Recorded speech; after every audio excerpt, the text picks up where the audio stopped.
নমস্কাৰ বন্ধু বান্ধৱীসকল, আজি আপোনালোকৰ বাবে এটি মিঠা ৰেচিপি লৈ আহিলোঁ। এই ৰেচিপিটো চাই যদি আপোনালোকে ভাল পায় তেতিয়াহ'লে ভিডিঅ'টোত এটা লাইক কৰিব, কমেণ্ট কৰিব আৰু আপোনালোকৰ বন্ধু বান্ধৱীৰ সৈতে ভিডিঅ'টো শ্বেয়াৰ কৰি দিব।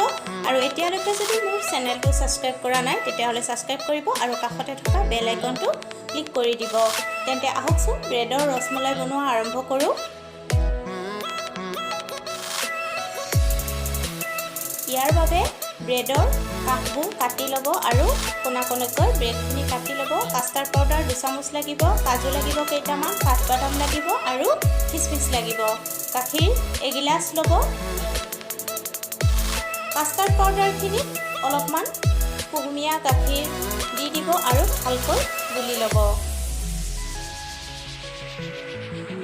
তাৰপিছত কাষ্টাৰ্ডৰ মিশ্ৰণখিনি গাখীৰখিনি দি দিব লাগিব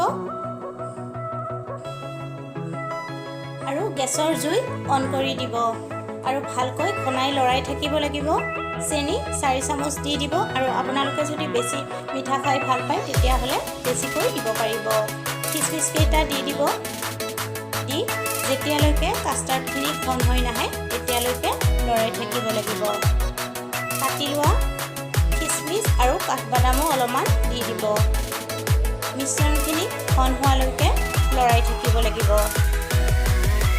মিশ্ৰণখিনি ঘন হ'লে গেছৰ জুই নুমুৱাই দিব আৰু কাটি লোৱা ব্ৰেডৰ টুকুৰাবোৰত কাষ্টাৰ্ডৰ মিশ্ৰণখিনি দি দিব।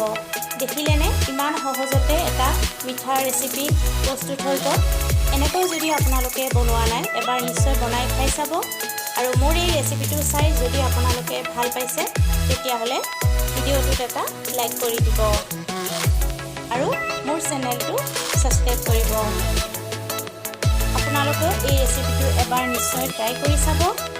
আৰু কাষ্টাৰ্ডখিনি দিয়া হোৱাৰ পিছত কাটি লোৱা কাঠবাদাম আৰু খিচমিচখিনি ওপৰত ছটিয়াই দি দিব, অলপমান সজাই দি দিব। তেতিয়া দেখিবলৈ খুব ধুনীয়া হয়। আৰু মোৰ চেনেলটো ছাবস্ক্ৰাইব নিশ্চয় কৰিব। পুনৰ এটি নতুন ৰেচিপিৰ সৈতে আপোনালোকৰ ওচৰত উপস্থিত হ'ম। আজিলৈকে আহিছোঁ, ধন্যবাদ।